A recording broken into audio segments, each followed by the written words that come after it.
अब हम प्रश्न दूसरा को हल करेंगे। प्रश्न दूसरा इस प्रकार है, ABCD एक समचतुर्भुज है। ABCD एक समचतुर्भुज है तथा PQRS क्रमशः भुजा AB BC CD DA के मध्य बिंदु हैं। इतने के मध्य बिंदु हैं। दर्शाइए कि चतुर्भुज PQRS एक आयत है। हमें इस प्रकार एक चित्र दिया हुआ है PQRS और उसका मध्य बिंदु ABCD एक समचतुर्भुज दिया है।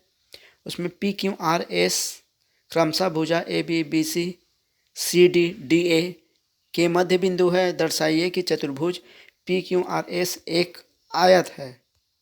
PQRS एक आयत है। इस प्रकार हमें चित्र दिया हुआ है। ABCD एक समचतुर्भुज है। ABCD एक समचतुर्भुज है और इसका मध्य बिंदु PQRS है। तो हमें दर्शाना है PQRS एक आयत है। PQRS एक आयत है दर्शाना है। तो किसी भी को आयत दर्शाने के लिए इसके कोण को 90 अंश दर्शाना पड़ेगा। उसको आयत दर्शाने के लिए भुजा को बराबर दर्शाना पड़ेगा और कोण को 90 अंश दर्शाना पड़ेगा। कोई भी चतुर्भुज को आयत बताने के लिए आयत इस प्रकार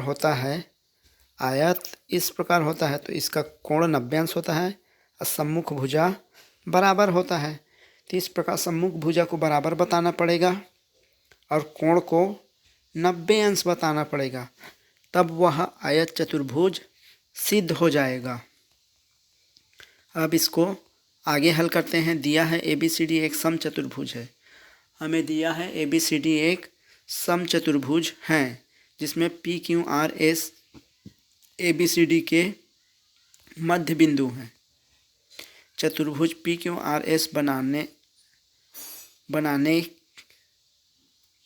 के लिए PQRS SP को मिलाया।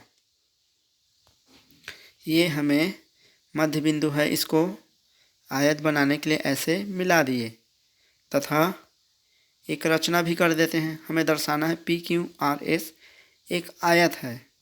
इसको आयत बताना है तो कोण को 90 अंश बताना पड़ेगा। तो एक रचना कर देते हैं। A से C को मिलाएं। A से C को मिलाया। अब त्रिभुज ABC में ABC देख सकते हैं। ABC में ABC ये ऐसे देख सकते हैं। ABC में PQ मध्य बिंदु है। इस प्रकार का ये त्रिभुज बना है। इसमें ये और ये मध्य बिंदु है। रेखाखंडों में PQ त्रिभुज ABC में P और Q रेखाखंड AB और BC के क्रमशः मध्य बिंदु हैं। तो इसमें मध्य बिंदु प्रमेय नियम लागू कर सकते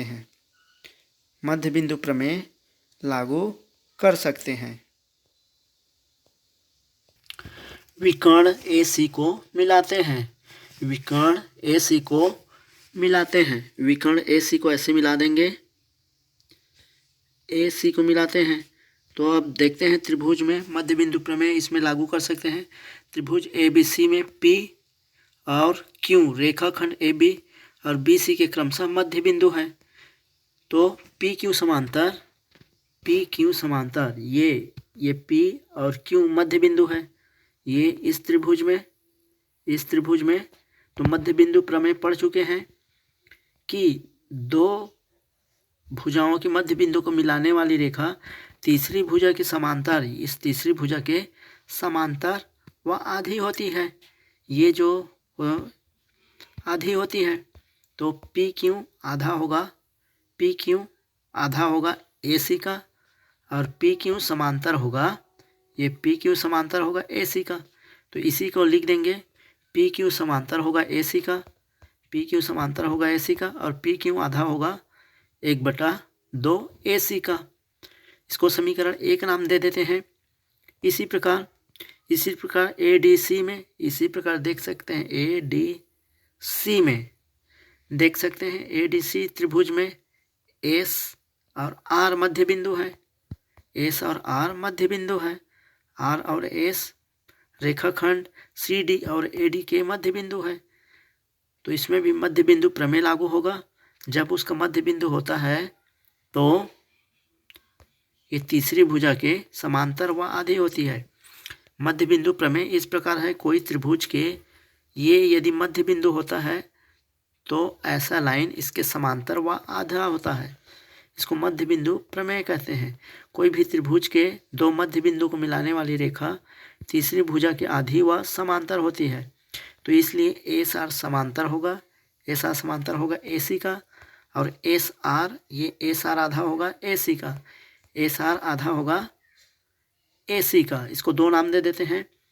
अब समीकरण 1 व 2 से देखते हैं कि इसके समांतर ये है और ये है, तो इसलिए ये समांतर ये होगा, और AC का आधा ये SR है और PQ है, इसलिए SR और PQ दोनों बराबर होगा।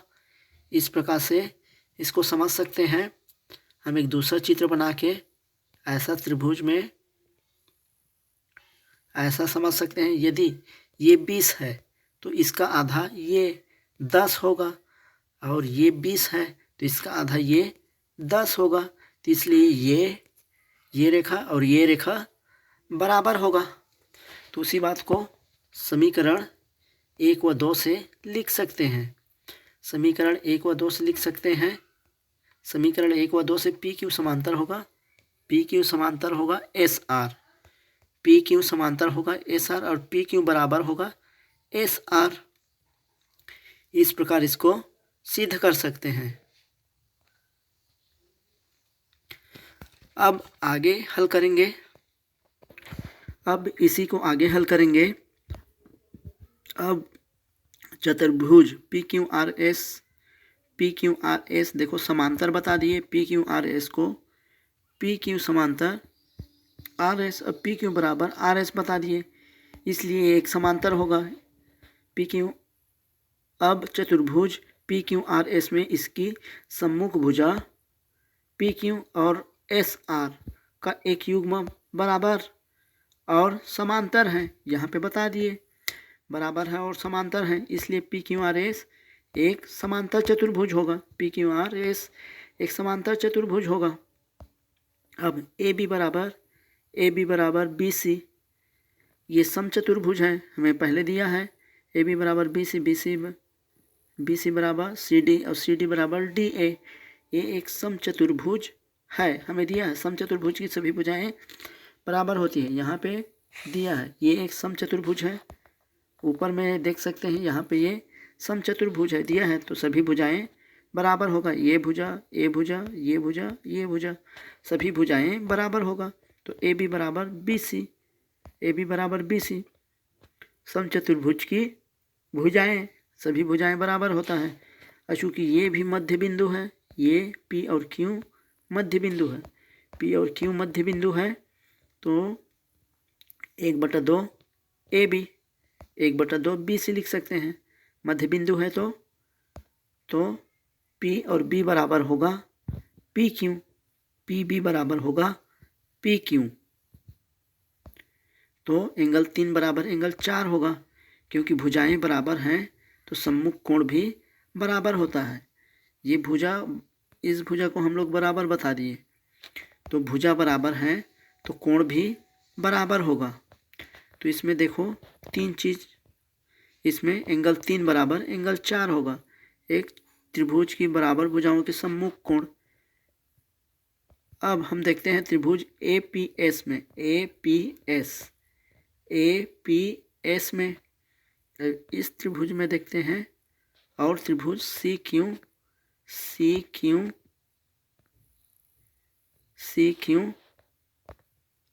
CQR में AP बराबर है CQ, ये इस त्रिभुज में और इस त्रिभुज में देखते हैं ए पी बराबर सी क्यू और एंगल समान भुजाओं के ए बी और बी सी के आधे हैं। इसी प्रकार ए एस बराबर ये ए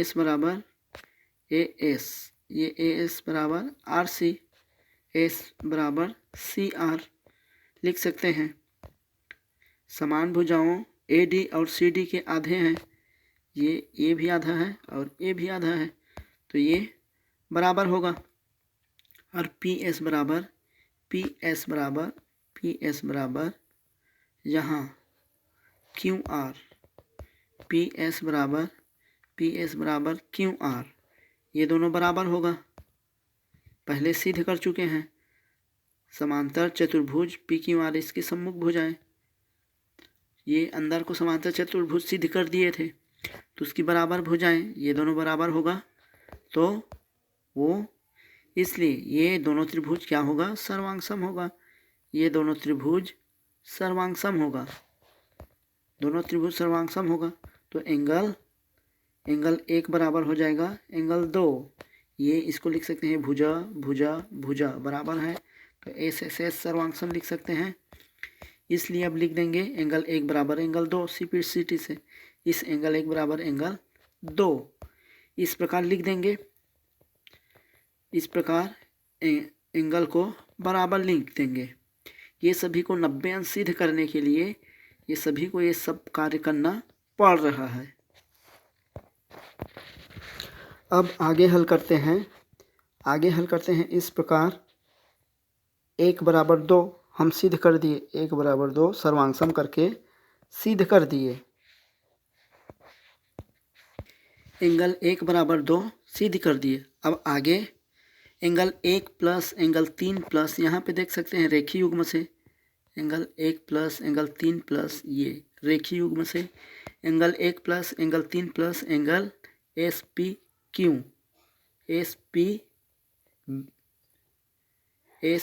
क्यू ऐसे देख सकते हैं 180 अंश।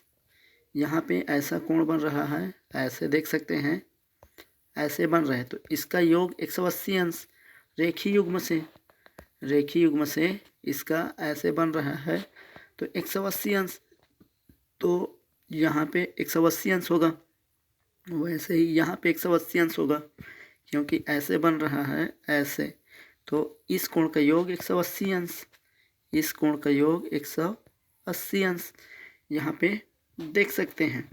तो रेखीय युग्म से angle 1 plus S P Q बराबर 180 अंश। इसी प्रकार उसको भी देख सकते हैं, रेखीय युग्म से इसको लिख देंगे।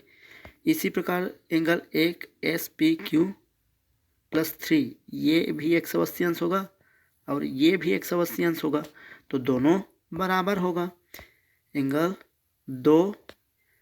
2 प्लस ये एंगल 2 प्लस एंगल 4 और पी क्यू आर ये पी क्यू आर और 2 प्लस 4 180 अंश होगा, तो दोनों बराबर होगा। ये 180 अंश होगा और ये 180 अंश होगा, तो दोनों बराबर होगा। तो अब दोनों बराबर होगा, तो इसके पहले भी हम लोग सिद्ध कर चुके हैं। 3 बराबर 4 सिद्ध कर चुके हैं, 1 बराबर 2 सिद्ध कर चुके हैं, 3 बराबर 4 सिद्ध कर चुके हैं और 1 बराबर 2 सिद्ध कर चुके हैं। तो इन दोनों को कटा सकते हैं, 1 बराबर 2 कट जाएगा और 3 बराबर 4 कट जाएगा, तो इसलिए ए एंगल बराबर इस एंगल को बता सकते हैं। इसलिए एंगल एस पी क्यू बराबर पी क्यू आर हो जाएगा। ये दोनों एंगल कट जाएगा, यहाँ से 1 बराबर 2 कट जाएगा, 3 बराबर 4 कट जाएगा, दोनों बराबर हैं, तो हमें बचेगा एस पी क्यू और पी क्यू आर बचेगा। ये दोनों बराबर होगा, एस पी क्यू और पी एस आर दोनों को बराबर सिद्ध कर दिए। देखो ऐसे चतुर्भुज बना है, ऐसे ये अंदर में चतुर्भुज बना है, उसको 90 अंश हमें लाना है, तभी आयत सिद्ध कर सकते हैं। तो दोनों को बराबर बता दिए। अब दोनों का योग 180 अंश बता देंगे, क्योंकि ये समांतर है और ये समांतर है, क्योंकि एस पी समांतर है और आर क्यू समांतर है, तो दोनों को बराबर बता देंगे। बराबर बता चुके हैं तो दोनों का योग 180 अंश होगा, क्योंकि एस पी समांतर, ये एस पी समांतर आर क्यू और पी क्यू उन्हें काटती है, पी क्यू उन्हें काटती है। तो इस प्रकार का बन रहा है कोण, इस प्रकार का। तो इन दोनों कोणों का योग 180 अंश होता है। एक ही ओर के अंतः कोण, इसको एक ही ओर के अंतः कोण, इस प्रकार जो बनता है वो दोनों कोणों का योग 180 अंश होता है। पहले भी पढ़ चुके हैं और इन दोनों कोणों को हम लोग बराबर बता चुके हैं। तो दोनों 90-90 का होगा। तो इसी को आगे लिख देंगे, इसी को आगे लिखेंगे। इसी प्रकार दोनों को 180 अंश लिखने के बाद इसको समीकरण 4 नाम दे देंगे। अब दोनों 180 अंश हो गए तो समीकरण 3 व 4 से, समीकरण 3 व 4 से देखो दोनों एंगल बराबर है।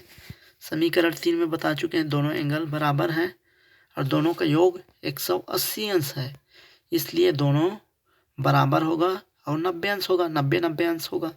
दोनों को यहाँ पे बराबर बता चुके हैं और यहाँ पे दोनों का योग 180 अंश बता दिए, तो इसलिए वो 90-90 अंश होगा। तो इसलिए एक कोण को हम लोग, अंदर का जो कोण था इसको 90 अंश बता दिए। तो इसी प्रकार सभी को बता सकते हैं। तो सभी कोण 90 अंश होगा तो एक आयत होगा। इस प्रकार पी क्यू आर एस एक समांतर चतुर्भुज है, पहले बता चुके हैं, जिसका प्रत्येक कोण 90 अंश का है, जिसका प्रत्येक कोण 90 अंश का है। इसलिए पी क्यू आर एस एक समांतर चतुर्भुज और आयत भी है। समांतर चतुर्भुज तो पहले बता चुके थे और 90 अंश बता दिए, इसलिए वो आयत भी है। इस प्रकार इस प्रश्न को हल कर सकते हैं। इसी प्रकार वीडियो को देखने के लिए चैनल को सब्सक्राइब कर ले तथा अपनों दोस्तों को शेयर भी कर दे। कमेंट में लाइक या डिसलाइक ज़रूर लिखें।